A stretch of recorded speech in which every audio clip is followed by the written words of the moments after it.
Kakinada rural Indrapalem గ్రామానికి చెందిన Moses royal వెన్నుపూస సంబంధిత వ్యాధితో బాధపడుతున్నట్లు వారి తల్లిదండ్రులు సోమవారం మీడియాకు తెలిపారు.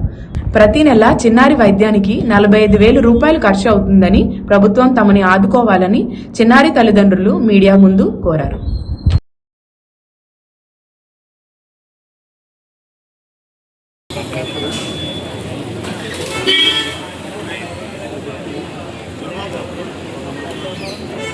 రాయల్ అండి, మా బాబు పేరు మోసెస్ రాయల్ అండి.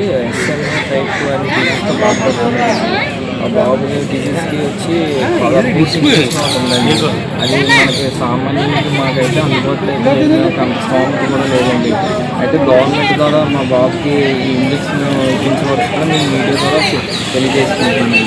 అయితే ఈ డిజీజ్కి పదర్కోడికి ఇంజక్షన్ అని మాకు ఎలా తెలిసిందంటే, ఇప్పుడు పునరిక పాపకి సోషల్ మీడియా ద్వారా అప్పించడం వల్ల పాపకి న్యాయం జరిగి ఇంజక్షన్ ఎరమెంట్ చేశారండి. అలాగే ఇప్పుడు ఏంటంటే మాట్లాడుతున్నాము, మేము బయటకు వచ్చి ఈ గవర్నమెంట్ ద్వారా గవర్నమెంట్ తెలియజేస్తే ఏదైనా మా బాబుకి న్యాయం జరుగుతుంది, బాబు బతకడానికి అవకాశం ఉంటుందని మేము ముందుకు వచ్చామండి. ఇది ఇప్పుడు వచ్చి ప్రజెంట్ మాకు నెలకి 50,000 దాకా వచ్చి అవుతుందండి. ఒక సిరప్ వచ్చిందండి, అది 15,000 అండి. ఆ 15,000 నెలకి 2 బాటిల్ ఖర్చు అవుతున్నాయండి. ఆ నెలకి 2 బాటిల్తో పాటు ఫిజియోథెరపీ చేయించాలండి. మొత్తం మాకు ఆర్థికంగా ఒక 50,000 దాకా ఖర్చు అయిపోతుందండి ప్రతి నెలను. మా దగ్గర ఏమో అంత స్థామత అయితే నా దగ్గర లేదండి. నేను ఒక షాప్లో వర్క్ చేస్తున్నానండి. దానివల్ల నాకు చాలా ఆర్థికంగా కూడా ఇబ్బంది పడవలసి వస్తుందండి.